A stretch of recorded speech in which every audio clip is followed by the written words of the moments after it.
Sean bienvenidos a el tercer día de nuestro Gran Foro Forbes de Negocios 2021, un espacio que se desarrolla en el marco del aniversario de Forbes en Colombia y también que busca poner sobre la mesa pues cuáles son los retos que le quedan al país en materia de recuperación económica y cuáles serán esas hojas de ruta que el país tendrá que empezar a recorrer en el 2022.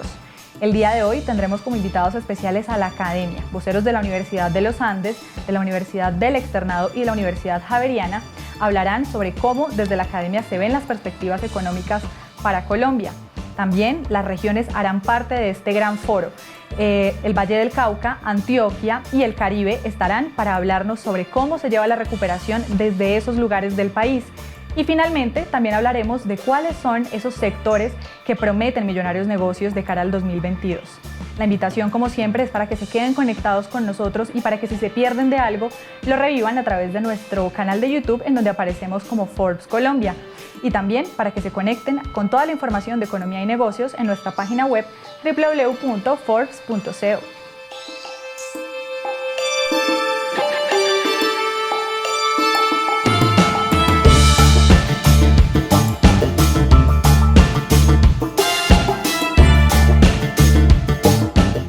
Hola, bienvenidos a un nuevo panel de nuestro Gran Foro de Negocios 2021 que organiza Forbes Colombia, donde le estamos dando una mirada a todos los factores que van a incidir en las decisiones de negocio en el corto y en el mediano plazo.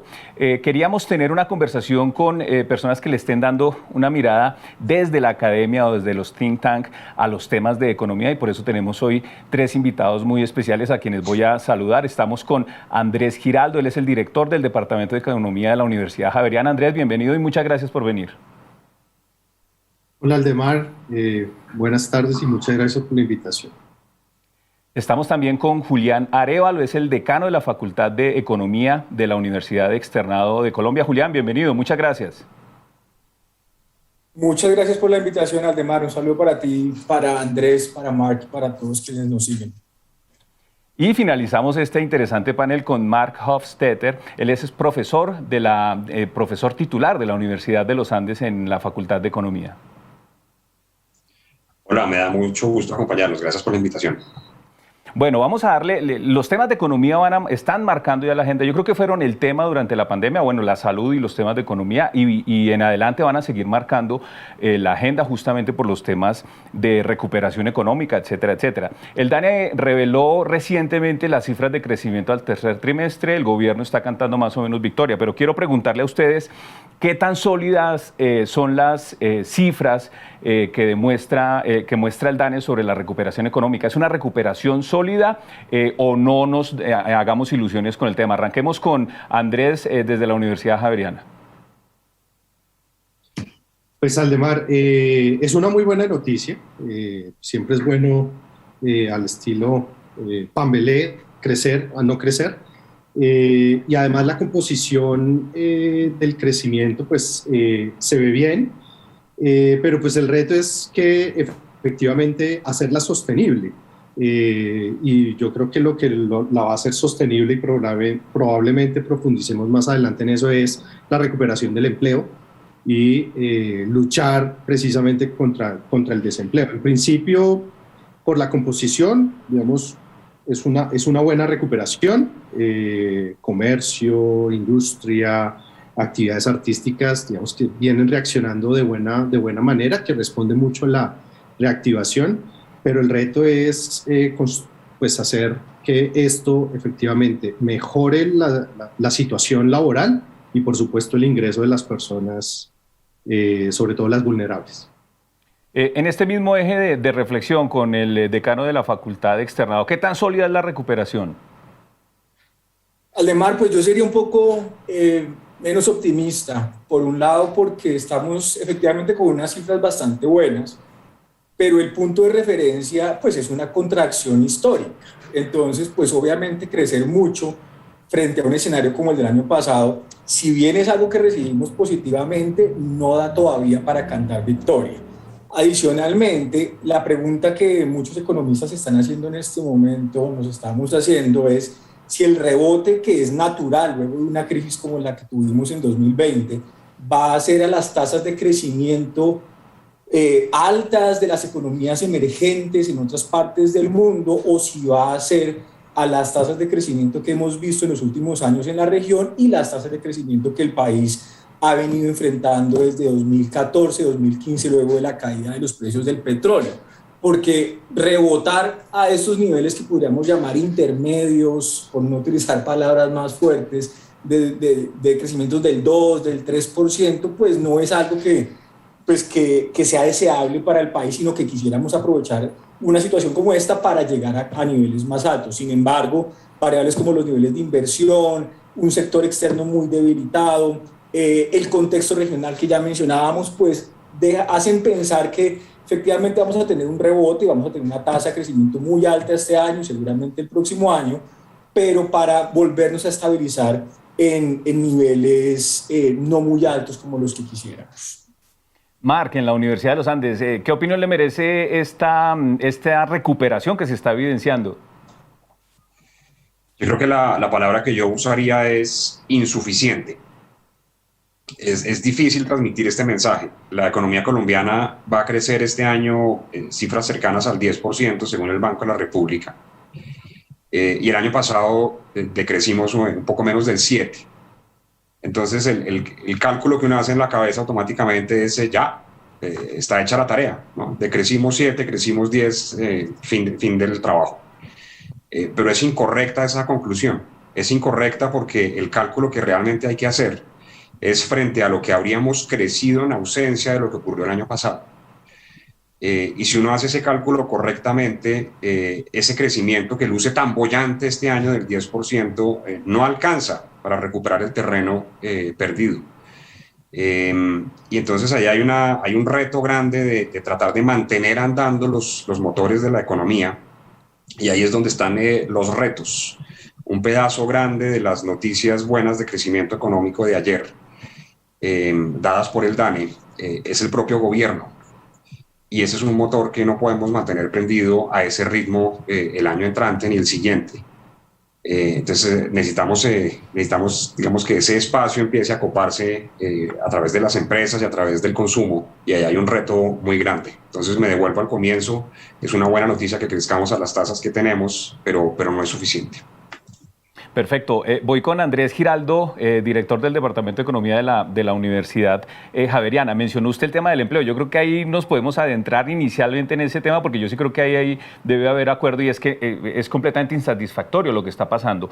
La tesis que yo tengo es que veníamos con ese fenómeno estructural de empleo antes de la pandemia inclusive, y que ahorita estamos llegando a un punto más o menos similar a lo que estaba pasando antes de la pandemia. ¿Qué análisis hace usted sobre el tema de empleo, Andrés, en particular, y qué propuesta tiene, qué análisis hace allí para salir de ese estancamiento en el empleo?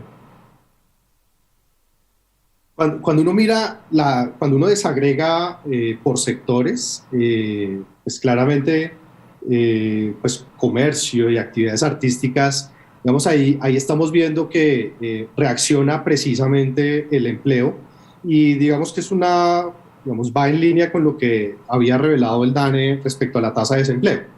Sin embargo, como dicen como mencionaron mis colegas, vamos a llegar al mismo punto en el que estábamos antes de pandemia, con una tasa de desempleo pues absolutamente indeseable del 10%. Y el susto que a mí me da es que todas estas asimetrías macroeconómicas. Recuerdo la crisis del 99, pues se sube la tasa de desempleo al 20 y pico, 23, 24, y nos demoramos 12 años en llegar a cifras de un dígito. Ahora, claro, muy buenas cifras, además sectores sensibles al empleo, a excepción de construcción, que esa, digamos, sorprende ingratamente. Pero entonces, ¿cuánto nos vamos a demorar en recuperar niveles prepandemia, que ya eran malos? ¿Y qué vamos a hacer para hacer que la recuperación en el empleo sea sostenible? Porque ahí es donde está la clave de una recuperación y, digamos, un buen desempeño en el largo plazo, que esos son ingresos para las personas, eso es un impacto impresionante para niveles de pobreza y niveles de desigualdad que ya prepandemia pues eran malos. Perfecto. Julián, en esa misma línea de análisis, uno llega prácticamente a los lugares comunes de la necesidad de una reforma, necesidad de flexibilizar el contrato laboral, etcétera, etcétera. ¿Hay otra salida, hay otra forma de abordar el problema del mercado laboral o definitivamente estamos abocados a eso?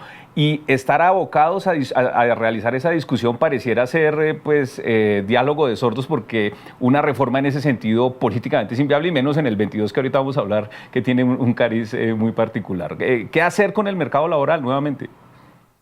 De acuerdo. Antes de esto, Aldemar, me parece importante mencionar una cosa. El dato que menciona Marc, en términos de cómo recae todo este esfuerzo de la recuperación en buena medida sobre el gobierno, está justamente asociado a esta otra discusión que estamos viendo, porque si hablamos de los niveles de informalidad del país, donde la mitad de los trabajadores no tiene pues condiciones laborales idóneas, pues estamos en un escenario en el que, para mantener las medidas de confinamiento que tuvimos durante el año pasado y parte de este año, pues el gobierno tenía que meterse la mano al bolsillo de manera drástica para poder subsidiar a estos hogares. Entonces, quería mencionar esto primero porque no son dos temas desconectados, sino que están, por el contrario, con múltiples vasos comunicantes. Dos, el tema de jóvenes y mujeres, porque cuando hablamos de tasas de desempleo y de informalidad, pues normalmente uno mira son estos agregados, pero cuando ya uno se mete en poblaciones específicas como las dos que acabo de mencionar, pues ve que la situación es mucho más crítica, y en particular cuando nos metemos en el tema de jóvenes, pues no sorprende la múltiple asociación de estos problemas de desempleo con una situación tan compleja como la que vimos a nivel social durante el primer semestre de este año. Entonces, quería mencionar también que ver el desagregado es bien importante. Y en ese mismo desagregado, ahora sí para responder puntualmente la pregunta del Aldemar, me parece importante entender también las grandes asimetrías regionales. Porque pues, una cosa es que hablemos de 13 o 12% de desempleo a nivel nacional, pero cuando uno mira lo que está pasando en ciertas regiones y en ciertas ciudades, se da cuenta que la situación es muchísimo más crítica que la que uno puede entender aquí sentado desde Bogotá. Entonces yo creo que para empezar a atacar ese problema, unas medidas con pues, lo que podríamos llamar con un enfoque territorial o con un enfoque regional que trate diferente a ciudades como Quibdó, ciudades como Cúcuta, de Bogotá o Medellín, yo creo que puede ser un primer paso importante para abordar estas problemáticas, que si las miramos como si Colombia fuera una sola Colombia y no las múltiples realidades regionales, pues yo creo que vamos a tener muchas dificultades para superar una crisis como esta. Perfecto. Marc, igualmente, el desempleo, ¿qué análisis hace sobre el tema? Bueno, déjeme agregar dos elementos a los comentarios que hicieron Andrés y Julián. El primero, enfatizar algunas cifras sobre el mercado laboral femenino en particular. Las tengo aquí anotadas y las voy a decir en niveles. Entonces no voy a hablar de tasas, voy a hablar de número de mujeres. El número de mujeres ocupadas es hoy en día 7% inferior al que era hace 2 años. Primera cifra. El número de mujeres desempleadas es 21% superior al que era hace 2 años. Y el número de mujeres inactivas es 9% superior al que teníamos hace 2 años. Entonces son unas cifras realmente dramáticas, y enfatizo el aspecto de las mujeres. La de los hombres tampoco se ve rosa, pero se ven bastante mejor que estas que acabo de decir. Y esa es una simetría que yo creo que está amarrada al desastre educativo que tuvimos en este último año y medio. El hecho de haber tenido, y todavía tenemos, muchos colegios que no están funcionando, con todos los niños yendo todos los días al colegio, es realmente una tragedia para este país, que va a dejar unas secuelas de largo aliento, de las que estaremos hablando durante mucho tiempo. Entonces yo creo que una prioridad de política pública absolutamente urgente es asegurarnos de que el año entrante, a partir del primer día en que abran los colegios, todos los niños van todos los días a todos los colegios. Sin eso no hay forma de que recuperemos el mercado laboral femenino, que yo creo que está muy amarrado a ese problema. Y el segundo es un tema más estructural. Hemos hecho particular énfasis en los últimos años en tratar de reducir las cargas al capital, ¿no? Pero no hemos hecho la misma tarea con los trabajadores. La formalidad, o la razón por la cual tenemos tanta informalidad, es porque muchas de las cargas están justamente amarradas al empleo formal. Entonces, el otro pedazo que quisiera mencionar es que necesitamos cambiar el chip. y tratar de reducir todos esos costos que tenemos amarrados al empleo formal y buscarles unas fuentes distintas. Es claro que enfrentar los desafíos que nos está dejando la pandemia, uno de ellos, sin lugar a dudas, el tema laboral, mujeres y jóvenes, evidente, pone el énfasis en la necesidad de aplicar política. Ya Marc me ayuda a introducir allí una decisión de política. Tienen que ser los chicos tienen que estar en las clases y en las aulas físicamente, y ya dejemos atrás la virtualidad. Quisiera preguntarles, si vamos en el mismo orden, ¿qué ven de decisiones de política que sean necesario aplicar de manera urgente en el corto y en el mediano plazo para impulsar todavía más la recuperación? En una segunda ronda vamos a hablar del tema puntual de la política monetaria, que me parece que también allí hay una reflexión para hacer, pero inicialmente decisiones de política claves en el corto y en el mediano plazo para que se reactive la economía y los negocios. Andrés. Pues Aldemar, digamos, hay muchas cosas por hacer. El gran problema es que estamos con un gobierno que ya, digamos, está agotado y que no tiene la fuerza parlamentaria para pasar reformas y que además sería inútil que lo intente, porque sería seguir perdiendo el tiempo. Entonces, desde el punto de vista de la economía política, por ese lado está muy, muy complicado. Seguramente el gobierno querrá cerrar con un tamaño del Estado grande, porque pues es básicamente, como bien lo mencionaba Marc, digamos, uno de los sectores que está sosteniendo la recuperación. Y no creo que tenga mucho más margen de maniobra.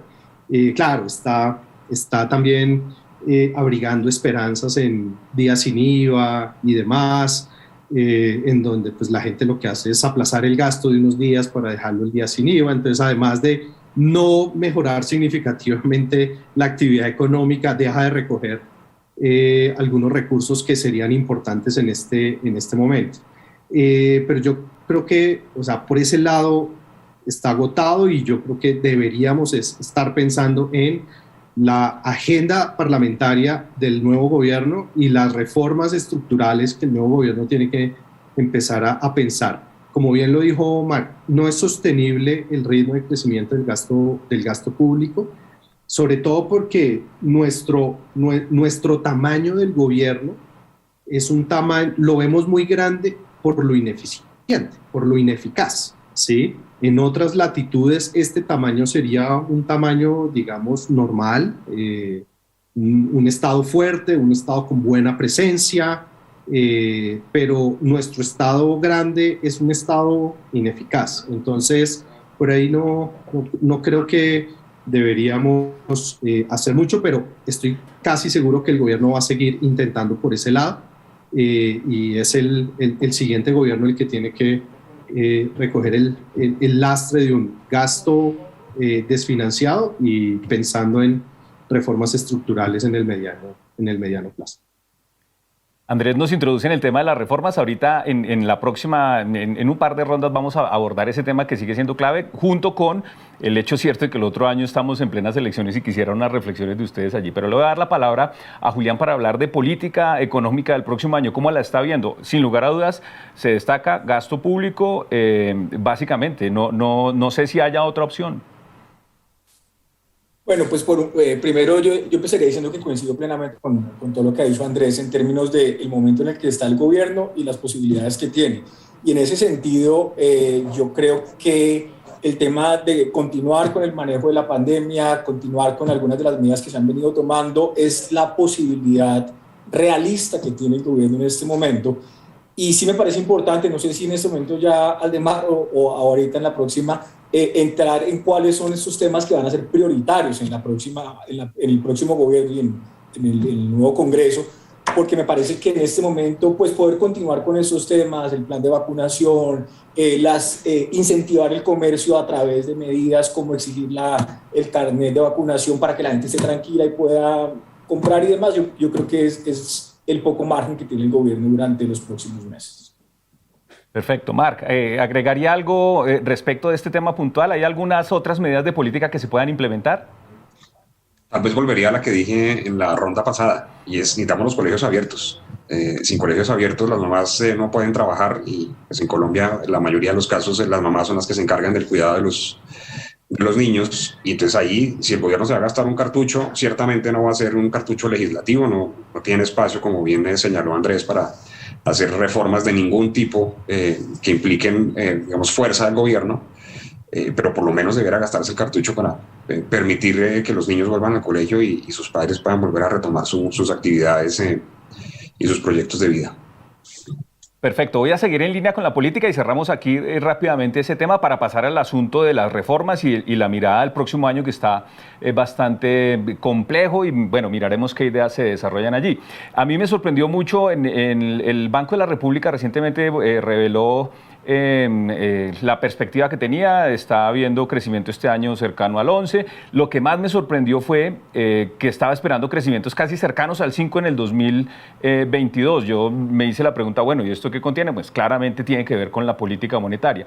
¿Qué papel va a jugar Andrés y Julián y Marc, la política monetaria en el mediano plazo, teniendo allí el tema de inflación, etcétera? Digamos, ¿qué análisis están haciendo ustedes sobre lo que viene en materia de política monetaria? Pues, Aldemar, yo creo que el Banco de la República, digamos, está reaccionando a los últimos datos de inflación. Muy seguramente está viendo algo sobre expectativas para que haya reaccionado de forma tan agresiva, pero yo lo que veo es que algo similar a lo que muchos de los analistas en Estados Unidos están viendo para el caso de la inflación norteamericana, y es que un pedazo importante de la inflación viene por un choque de oferta. Entonces, no sé, creo que el banco, digamos, por querer mandar una señal muy agresiva respecto digamos, a evitar la inflación y para que las expectativas inflacionarias no reaccionen al alza, como sucedió más o menos en el 14-15, que reaccionó súper agresivo frente a expectativas, siendo un choque de oferta. Yo creo que está haciendo digamos, está como acelerando demasiado el programa de normalización monetaria, que eventualmente hay que hacerlo. No estoy diciendo que no lo haga, pero creo que está reaccionando muy rápido, muy fuerte, y eso puede en el mediano plazo afectar la recuperación, sobre todo porque pues, estos aumentos de la tasa de interés cuyo efecto vamos a observar más adelante en el 2022, pues le va a pegar sobre todo al sector privado y al consumo, que es sobre quien esperamos recaiga la recuperación sostenible en el mediano plazo. Entonces, ahí es donde yo diría, digamos, no estoy en contra del programa de normalización, pero no sé si el timing es el adecuado. Probablemente es que el banco tiene información que no conocemos, pero creo que está reaccionando muy fuerte, muy agresivo, muy rápido, pues respecto a lo que uno esperaría con una normalización un poco más pues, disipada en el tiempo. Perfecto. Julián, ¿cómo está viendo la política monetaria y su incidencia en el proceso de recuperación?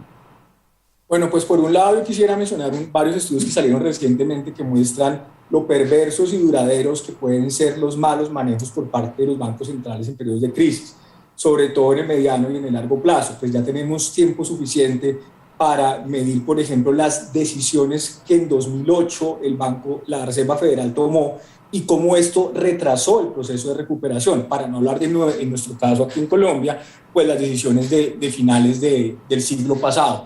En ese sentido, me parece que las prioridades deben estar hacia temas como la reactivación de crecimiento, la generación de empleo que ya hemos mencionado, y de alguna manera lo que llamamos los trade-off que pueden estarse generando en este momento, y cómo las empresas más jóvenes y más pequeñas son las que pueden sufrir más las consecuencias de una mala política monetaria. Yo coincido en términos de que hay decisiones que se están tomando en este momento que podrían estar generando buenos incentivos en el camino de la reactivación, pero me preocupa lo que podamos estar generando hacia mediano y largo plazo en esa misma dirección. Perfecto. Marc, también es crítico su análisis sobre la posición del Banco de la República y en general de la política monetaria. ¿Estamos en un escenario de cada vez más tasa de interés? Pues mire, Aldemar, si uno mira el informe de política monetaria del Banco de la República que salió hace pocos días, en ese informe el equipo técnico, que es el que produce ese documento, anticipa que a mediados del año 2022, o sea, estamos a la vuelta de la esquina, 6 meses, la actividad económica habrá alcanzado su nivel potencial. Es decir, la recuperación habrá llegado a su destino final. Si ese análisis del equipo técnico del Banco de la República es cierto, y si lo comparamos con el análisis que el propio equipo técnico del banco había hecho a comienzos del 2020, ese destino es 3% inferior al que habríamos tenido en ausencia de la pandemia. Es decir, el equipo técnico del banco estaría estimando que la pandemia dejó una cicatriz de largo plazo de 3% en la actividad económica perenne, en el nivel. Si el banco, o más bien si la junta del banco es coherente con lo que el equipo técnico le está diciendo en ese estudio, en este instante, hoy, el Banco de la República debería tener una tasa de interés que no empuje la actividad económica. Porque a la vuelta de 6 meses ya estamos en el destino final y la política monetaria, digamos, tiene unos rezagos en afectar el consumo y la inversión, y por tanto lo que hagamos ahorita ya no va a tener efecto en 6 meses. Entonces, si eso fuera así, la política hoy debería tener, la política monetaria, la tasa de política monetaria debería estar hoy por encima del 4%. La Junta no parece haberle comprado al equipo técnico la velocidad de ajuste coherente con ese análisis que está haciendo el equipo técnico. Yo espero que no se lo compre, porque como bien señalaba Julián, si uno aprieta demasiado rápido las tuercas monetarias en las crisis, la probabilidad de que efectivamente se cimenten esas cicatrices en la actividad económica son grandes. Entonces, mi esperanza es que no, pero yo sí creo que se vienen unas rondas de incrementos en la tasa de interés, que no van a dejar la tasa de interés en ese nivel por encima del 4% este año, pero que seguramente en 3 o 4 rondas vamos a estar cerca de ese nivel. Súper interesante el análisis y me abre campo a 2 temas que a mí me apasionan, digamos que es el tema de la economía política, porque vamos a hablar ahorita de reformas y de clima electoral para el próximo año, que yo creo que los 2 temas están profundamente vinculados, pero vamos a tratar de mantener el orden, no importa si mencionamos los temas, ahí vamos viendo cómo desarrollamos la conversación. Les quiero preguntar por la agenda de reformas que se necesitan abordar de manera, digamos, rápida, casi que los primeros días de agosto para el próximo gobierno. ¿Cómo están viendo esa agenda de reformas? Y muy seguramente en la siguiente ronda les voy a preguntar sobre el clima que hay para abordar esas reformas y eso cómo se cruza con las elecciones. Andrés, ¿cuál es la agenda de reformas que necesitamos abordar para que por fin logremos, digamos, superar niveles de crecimiento mediocres del 3-5%? Aldemar, ahí, digamos, yo creo que hay un gran consenso en la profesión. Todo, digamos, la heterogeneidad es por la gradualidad de las reformas, pero yo creo que hay un gran consenso y es que tenemos que pensar en una reforma fiscal, una reforma laboral y en una reforma pensional, ¿sí? La reforma, bueno, arranco por la segunda. La reforma fiscal,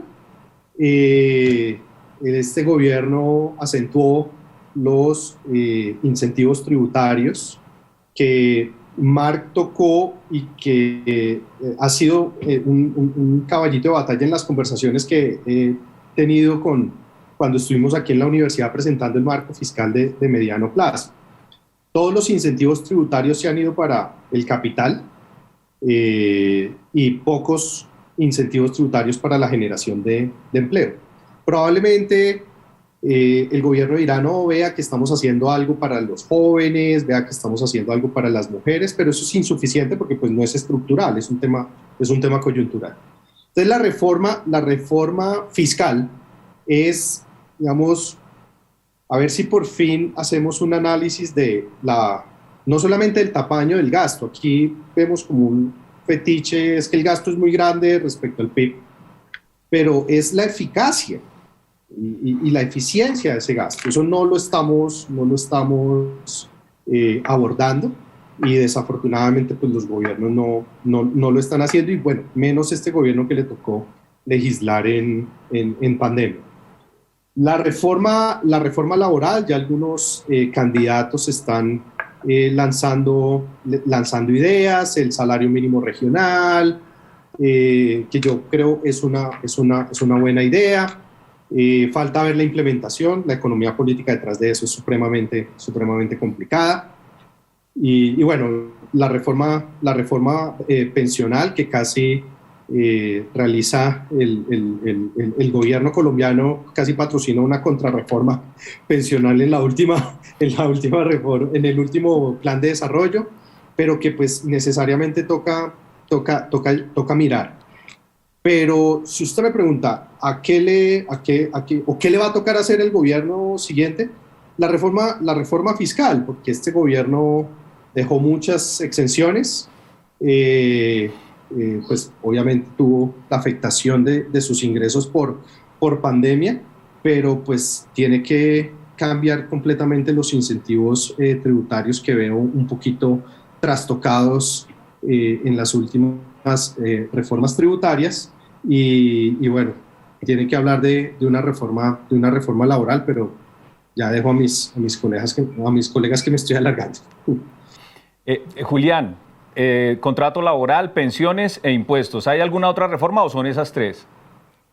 No, yo creo que pues hay un consenso, como decía Andrés, frente a esos temas, pero yo quisiera mencionar algo que me parece muy importante y que normalmente no hace parte de estas discusiones, pero el informe del Consejo Privado de Competitividad que salió esta semana lo menciona, y es un tema que cada vez nos preocupa más, y es todo lo que ha pasado durante estos 2 años en materia de educación, y que, insisto, no hace parte de estas reformas normales de las que hablamos los economistas, pero que va a ser fundamental de cara a la recuperación del empleo y a la cualificación del empleo, por otro lado, a mejorar los niveles de productividad, y a que, contrario a lo que quisiera evitar lo que podría estar pasando, y es que pues todo este tiempo que los estudiantes han estado en la casa, Marc hablaba de los colegios cerrados, pero también las universidades con clases virtuales y todas las preocupaciones que esto ha traído en términos de la calidad del aprendizaje durante este tiempo, se logre recuperar. Entonces yo sí creo que durante este tiempo y rápidamente, y eso sí es algo que se puede incluso empezar muy pronto, haya una política orientada a cualificar la educación que los estudiantes o recibieron o dejaron de recibir durante estos 2 años. Me parece que es un tema muy importante. Hay un tema que es crítico, y uno podría irse por el lado de criticar la posición radical e incluso podríamos llamarla inmoral de FECODE durante este tiempo, pero también desde el otro lado pues la capacidad de concertar con un actor como este para superar una crisis profunda en la educación. Hemos visto los resultados de las pruebas PISA durante los últimos años, y hemos sufrido también pues todos estos efectos recientes. Luego me parece que de cara a la reactivación por un lado y de cara a la recuperación del empleo de los jóvenes, este es un tema en el que hay que prestar especial atención muy prontamente. Muchas gracias. Marc, un par de ideas sobre las reformas. ¿Qué panorama está viendo? Creo que lo han dicho casi todo. Hay que hacer una reforma fiscal, hay que hacer una reforma laboral, hay que hacer una reforma pensional.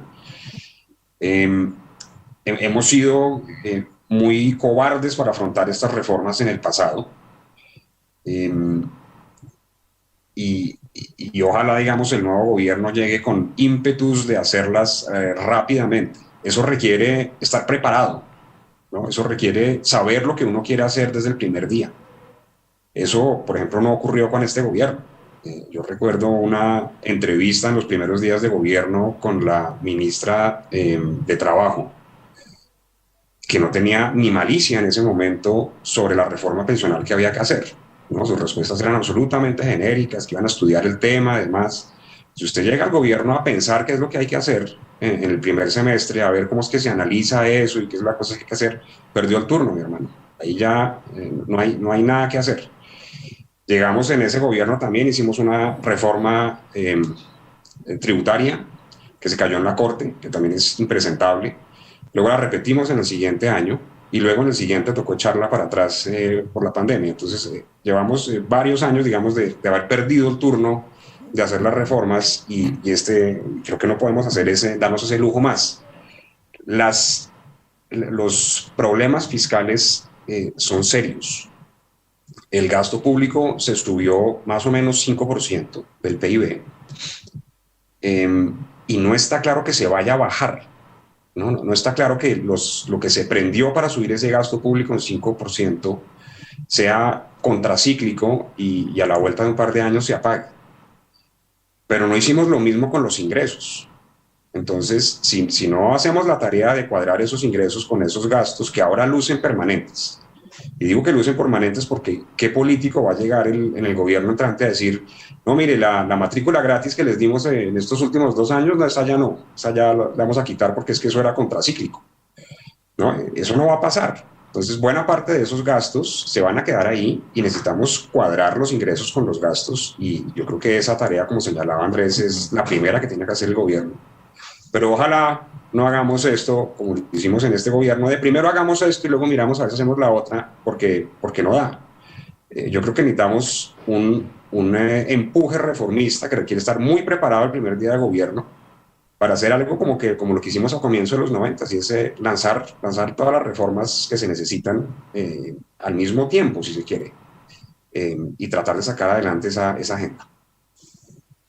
Marc, muchas gracias. Entramos aquí ya a la recta final con esta última ronda, donde vamos a abordar el 2022, que luce desafiante, pero quiero abordarlo desde una perspectiva muy particular, y es el tema de las elecciones. Vamos a tener elecciones para Congreso y elecciones presidenciales, y lo que uno ha visto es que la agenda que pega desde el punto de vista político pues es la agenda que promete cosas, inclusive las imposibles de cumplir o las muy difíciles de cumplir. Y el otro factor es que va a haber recuperación con las características que tenga, que sea estructural, que no sea estructural, pero 2021 y 2022 la gente va a sentir más actividad económica, más empleo, aunque sea informal, pero digamos va a tener una dinámica.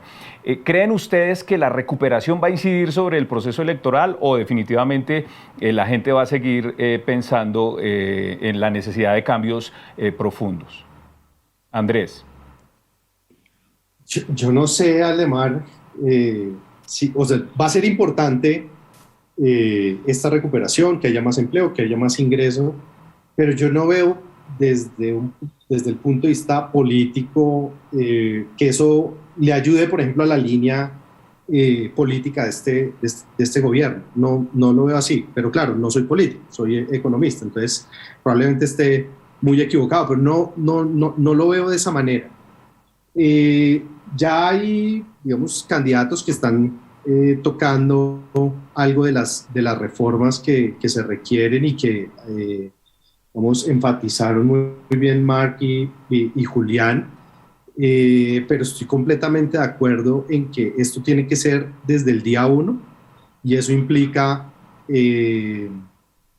digamos, presidentes con un muy buen equipo parlamentario. Los últimos 2 presidentes que hemos elegido con fortaleza parlamentaria fueron Uribe I, porque no lo fue Uribe II, Uribe I, y un poco menos, pero con fuerza parlamentaria, Santos I.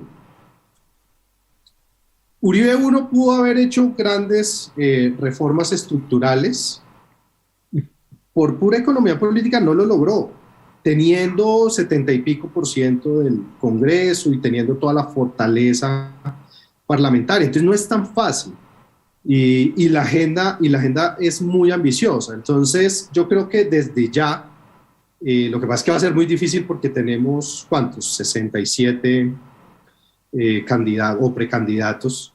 Va a ser muy difícil que armen equipos presidenciales de la mano con los equipos parlamentarios que se requieren para ambientar esas reformas. Entonces yo creo que el gran problema que yo veo es un tema pues de economía política, y pues va a ser muy, muy complicado ambientar las reformas, pero como dice Marc, tienen que perder el miedo los gobiernos a conversar de esos temas. Y bueno, eso va de la mano con el tema político, y bueno, pues digamos, es lo que toca, es lo que toca hacer. Entonces, esa atomización de candidatos que puede mostrar una democracia vigorosa, creo que están mostrando lo contrario y creo que está retardando la estructuración de un equipo parlamentario que vaya de la mano con el equipo presidencial que se requiere para ambientar las reformas. Entonces, yo pues, lo veo algo sombrío, sobre todo viendo en el retrovisor los dos últimos presidentes que tuvieron fortaleza, como lo mencioné, Uribe 1 y Santos 1, y no pasaron las grandes reformas en ese momento. Entonces, lo de ahora es un tema puramente político, de mecánica política si se quiere, y bueno, esperar a ver qué es lo que va a resultar el otro año. Pero yo veo mucha incertidumbre por ese lado. Perfecto. Julián, ¿cómo está viendo la economía en un año electoral? Pues Aldemar, usted nos preguntaba si la recuperación va a afectar el proceso electoral y yo me atrevería a responder la pregunta inversa, y es si el proceso electoral va a afectar la recuperación, porque yo creo que estamos en un escenario muy complejo. Pues por un lado Colombia pues luego ha tenido una tradición de estabilidad en el manejo macroeconómico mucho mejor que la de otros países. Sin embargo, ese tema del que tanto se habla, de la polarización, de la pugnacidad en el debate político, y como ahorita lo mencionaba Andrés, pues todo este tema de la economía política que estamos viendo en el país, yo creo que sí es clave, porque en tanto sigamos viendo el ejercicio político desde una perspectiva que podríamos llamar netamente adversarial o de suma cero, donde los logros del gobierno o las victorias del gobierno son las derrotas de la oposición, pues va a atravesarse en las decisiones de política económica del próximo gobierno, quien quiera que sea el gobierno. Esto no es de que es el pánico a la izquierda o el pánico a la derecha, es que independientemente de quién sea, y con un escenario como ahorita muy bien mencionaba Andrés, tan difuminado entre candidatos, entre partidos, entre diferentes opciones, y insisto, con esta lógica de que cualquier cosa que el gobierno se anote a favor suyo, y pongámoslo desde una perspectiva de buena fe, pensando en el bienestar del país, el otro lo vea como una derrota, pues aquí cualquier idea de reforma tributaria, de reforma laboral, de reforma pensional, difícilmente va a salir adelante y difícilmente va a lograr abordar los problemas sustanciales que tiene el país. Entonces yo creo que ese es un tema muy delicado y que lo que estamos viendo desde ya en el debate de cara a las próximas elecciones no está ayudando y no es prometedor, porque esos discursos entre más beligerantes e incendiarios sean, más réditos políticos tienen. Y por el contrario, aquellos que tratan de juntar y de ser un poco conciliadores con unos y con otros, pues son los que terminan siendo atacados desde todos los ángulos. Entonces, me parece que ese es un tema que ya se ha mostrado en otros países, que es muy difícil, que ya estamos viviendo aquí en Colombia también, y sobre el cual construir algo que realmente transforme la estructura económica del país y nos lleve a cifras, como decíamos al inicio, de crecimiento alto y demás, pues va a ser muy complicado. Marc, un par de ideas sobre esa coincidencia entre la recuperación y el año electoral. Bueno, creo que han dicho casi todo. Tal vez agregaría lo siguiente, y es el riesgo, digamos, de que alguno de los extremos políticos termine ganando. Puede ser la receta de la inacción en términos parlamentarios. Esos extremos despertarán posiblemente en pedazos grandes de la población y en pedazos mayoritarios del Congreso anticuerpos, que terminarán haciendo muy difícil que cualquier agenda reformista que alguno de esos extremos políticos quiera implementar tenga éxito. Entonces, ahí hay un riesgo grande de que nos quedemos otros 4 años sentados mirando las reglas que tenemos y viendo cómo funcionan sin que hagamos nada al respecto. Pues Andrés, Julián, Marc, muchas gracias por participar en este conversatorio. Resultó, como lo esperábamos, súper nutrido y súper interesante acerca de lo que viene en materia económica. Yo creo que con todos estos elementos de análisis se pueden sacar muchas conclusiones bastante interesantes que yo sé que quienes nos están viendo van a hacerlo. Muchas gracias a ustedes por participar. Gracias por la invitación. Gracias a todos, gracias Aldemar por la invitación. Gracias. Gracias Aldemar y a mis colegas, gracias por el diálogo. Bueno, los invitamos a que continúen con nuestra agenda en el Gran Foro de Negocios Forbes 2021. Estamos analizando todo lo que viene en materia económica, financiera y de negocios para tomar decisiones en el futuro próximo. Muchas gracias y sigan con nosotros.